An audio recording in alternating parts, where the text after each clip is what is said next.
दोस्तों नमस्कार। मेरे इस ज्ञान सागर चैनल में आप सभी का स्वागत है। दोस्तों, महाभारत में अभिमन्यु का पात्र बहुत ही प्रसिद्ध और महत्वपूर्ण है। वे एक असाधारण योद्धा थे। वे अर्जुन और सुभद्रा के पुत्र थे और श्री कृष्ण के भांजे भी। उनकी मृत्यु महज 16 साल की उम्र में चक्रव्यूह में फंसकर हो गई थी। माना जाता है कि अभिमन्यु ने चक्रव्यूह भेदना गर्भ में सीखा था। जी हाँ, अर्जुन अपनी पत्नी सुभद्रा को चक्रव्यूह भेदना बता रहे थे। उस वक्त अभिमन्यु अपनी माँ के गर्भ में थे। उसी समय उन्होंने सुन लिया। हालांकि जब अर्जुन सुभद्रा को चक्रव्यूह से बाहर निकलने का रास्ता बता रहे थे, वह सो गई। ऐसे में अभिमन्यु को इसकी जानकारी नहीं मिल सकी। उन्हें चक्रव्यूह में प्रवेश करना आता था, परंतु वहां से निकलना नहीं आता था। इसी वजह से उनकी मृत्यु हुई। चलिए ये पूरी कहानी जानते हैं। चक्रव्यूह असल में एक व्यूह रचना थी। इसे आसमान से देखने से लगता था कि ये एक घूमता हुआ चक्का है। व्यूह लगातार घूमता हुआ आगे बढ़ता था, कुछ स्क्रू के घूमने जैसा। जैसे जैसे अंदर के स्तर पर पहुँचते, योद्धाओं की क्षमता भी बढ़ती जाती थी। पहला द्वार आसान होता था और सातवां सबसे कठिन। साथ ही इस व्यूह में योद्धा लगातार लड़ते रहते थे। जो भी चक्रव्यूह में प्रवेश करेगा, उसे लगातार चक्रव्यूह के सैनिकों से लड़ते रहना होगा। लड़ते लड़ते वो योद्धा थक जाएगा, लेकिन जैसे जैसे वह अंदर जाता जाएगा, जिन योद्धाओं से उसका सामना होगा वे थके हुए नहीं होंगे। ऊपर से वो पहले वाले योद्धाओं से ज़्यादा शक्तिशाली और ज़्यादा अनुभवी होंगे। शारीरिक और मानसिक रूप से थके हुए योद्धा के लिए एक बार अंदर फंस जाने पर जितना और बाहर आना दोनों मुश्किल होता जाता है।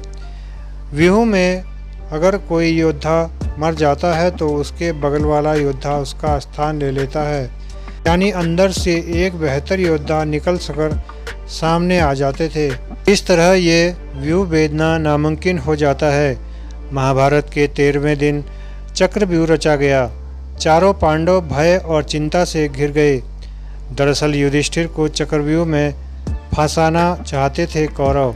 इसी वजह से द्रोणाचार्य ने चक्रव्यूह का निर्माण किया। उस वक्त युधिष्ठिर के बंधक बन जाने का मतलब था पांडवों की हार। तब अभिमन्यु ने युधिष्ठिर से कहा कि मैं चक्रव्यूह भेदना जानता हूँ, इसलिए उससे बाहर निकलना नहीं जानता। उन्होंने कहा कि जब वो अपनी माँ के गर्भ में था, तब उसके पिता ने उसे चक्रव्यूह तोड़ना सिखाया था। ऐसे में सभी पांडवों ने निर्णय लिया कि अभिमन्यु चक्रव्यूह भेदेगा और उसके पीछे पीछे बाकी सब चक्रव्यूह में प्रवेश करके उसकी रक्षा करेंगे और उसे बाहर निकाल लाएंगे।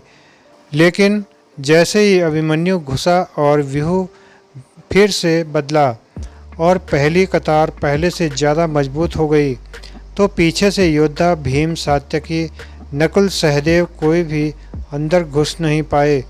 और जैसा कि महाभारत में द्रोणाचार्य भी कहते हैं, लगभग एक ही साथ दो योद्धाओं को मार गिराने के लिए बहुत कुशल धनुर्धर चाहिए। युद्ध में शामिल योद्धाओं में अभिमन्यु के स्तर के धनुर्धर 2-4 ही थे। इससे थोड़े ही समय में अभिमन्यु चक्रव्यूह की ओर अंदर घुसता तो चला गया, लेकिन अकेला। उसके पीछा कोई नहीं था। सभी प्रयास कर रहे थे। तब दुर्योधन ने आकर मोर्चा संभाला और पांडवों को चक्रव्यूह में जाने से रोक दिया। चक्रव्यूह में प्रवेश करने के बाद अभिमन्यु ने कुशलतापूर्वक चक्रव्यूह के 6 चरण भेद दिए।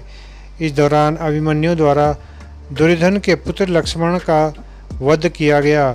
अपने पुत्र को मृत देख दुर्योधन के क्रोध की सीमा न रही। 6 चरण पार करने के बाद अभिमन्यु जैसे ही 7वें और आखिरी चरण पर पहुँचे, तो उसे दुर्योधन, कर्ण, द्रोणाचार्य आदि सहित 7 महारथियों ने घेर लिया। सातों ने मिलकर अभिमन्यु के रथ के घोड़ों को मार दिया। फिर भी अपनी रक्षा करने के लिए अभिमन्यु ने अपने रथ के पहिए को अपने ऊपर रक्षा कवच बनाते हुए रख लिया और दाएं हाथ से तलवारबाजी करता रहा। कुछ देर बाद वीर अभिमन्यु की तलवार टूट गई और रथ का पहिया भी चकनाचूर हो गया।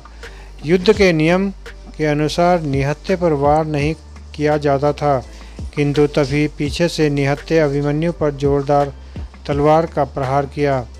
इसके बाद एक सातों योद्धाओं ने उस पर वार कर फिर अभिमन्यु महावीरगति को प्राप्त हो गए।